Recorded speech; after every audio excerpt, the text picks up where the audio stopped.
If there is a mighty eagle, well, how come we don't ever hear his battle cry? I don't know. Maybe we have. Before Angry Birds became a pop culture phenomenon and Rovio Entertainment turned one successful app into a multi-platform empire, fans of Angry Birds can now play the game for real as the first activity park opens outside of Finland in the UK. Before their merchandising expanded to include playgrounds, underwear, board games, clothing, plushies, an amusement park, and a feature film. It's like running a nursery. Absolute childcare. Someone has anger issues. Before Angry Birds would go on to have more than 400 partners like Coca-Cola, Lucasfilm, the Philadelphia Eagles, Intel Craft, and even the band Green Day.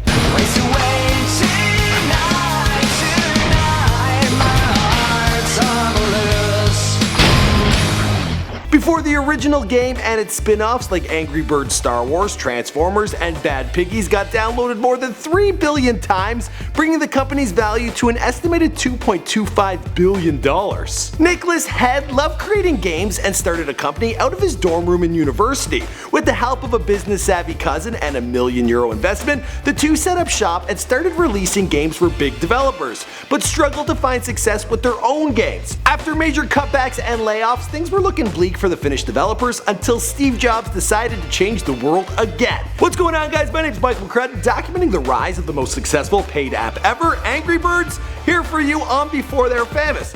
Now, this video has actually been sponsored by Rovio, creators of Angry Birds, who are currently celebrating the 1-year anniversary of releasing Angry Birds 2. Now, I gave the game a go, and you can too with the free download link in the description box down below. The update includes a fun birthday theme, which includes cake, so make sure to grab a piece for me. The graphics are slick, the animation is fun, and it really makes transit in the city a lot more enjoyable.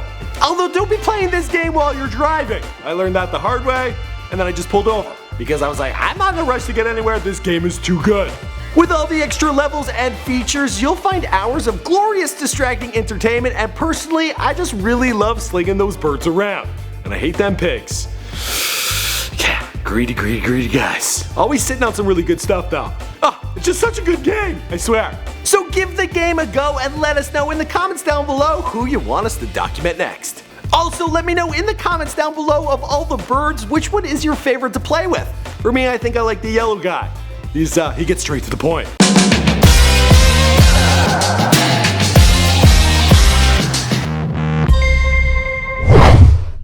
One of 500 birds that are being judged today at the show.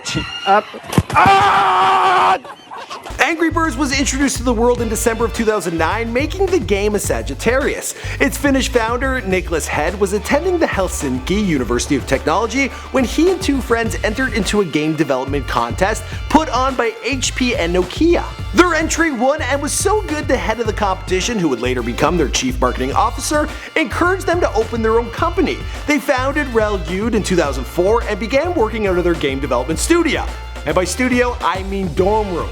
Soon, Niklas' first cousin, Michael Hed, he joined the team, and well, they were ready to go. That cousin had an MBA from the States and wanted to turn their idea into a serious business. After investing a few €1,000s and setting them up with a proper office, they changed their name to Rovio, which means bonfire in Finnish. His rich entrepreneur father also invested €1 million in the company and became the chairman. But then Michael and his pops, they started disagreeing on how the business should be run, and things, well, they started to get personal. I don't care what you think. You don't care what I think?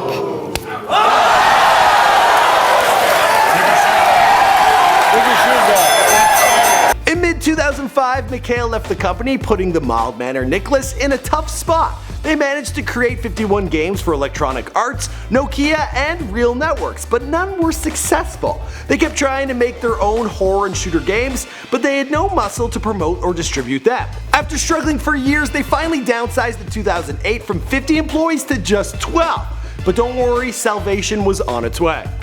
And we are calling it iPhone. The release of the iPhone and App Store in 2007 gave Niklas access to millions of potential customers without the middleman manufacturer. He convinced Michael to come back after having a talk with his father, and they set off to develop their first app game.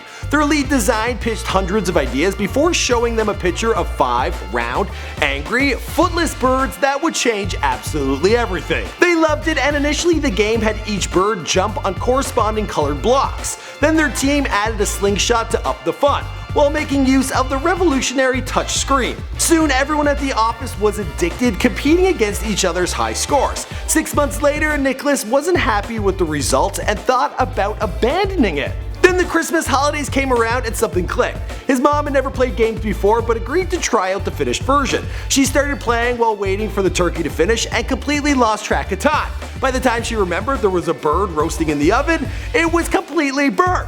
Yeah, there's another angry bird. And Niklas knew they were definitely onto something big. It just makes sense that the creators of Angry Bird would have a bird in their origin story. You know what I mean? When Angry Birds was finally released in December of 2009, it snagged a few hundred downloads but ultimately failed to break through to the English-speaking market. They instead focused on smaller countries and soon became #1 in the Finnish App Store. They continued to do the same in Sweden, Norway, and Denmark, improving their track record until they felt confident enough to go to the almighty Apple. Through the help of a UK publisher, Shalingo, Apple agreed to feature the app on the front of the UK store for a week in February of 2010. Rovio was so thrilled they even made a trailer for it.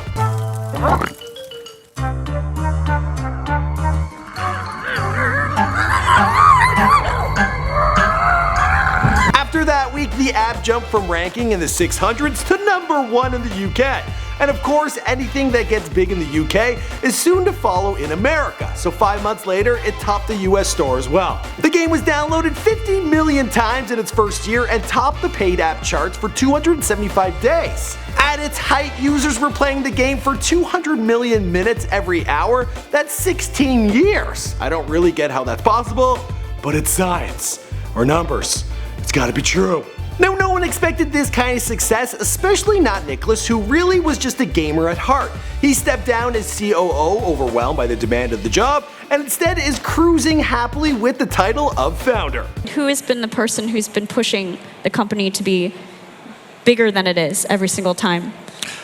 I would say that it's me. No, just kidding. And from there, Angry Birds, well, it would become a household name. They would have their own feature film, they would have their own toys, they would have clothing. Every kid out there has their favorite bird. And the rest of the story, well, you know the story because this is before they're famous. Now, once again, I'm gonna thank Angry Birds for sponsoring this video. Angry Birds 2, there is a link in the description box down below. Perhaps it's been some time since you played, so go and check it out. They're back and better than ever. It's really good, like I'm addicted. Also, we have other videos on this channel you can hit on, check them out, hit subscribe, and let us know as always in the comments down below who you want us to document next. Alright, bye!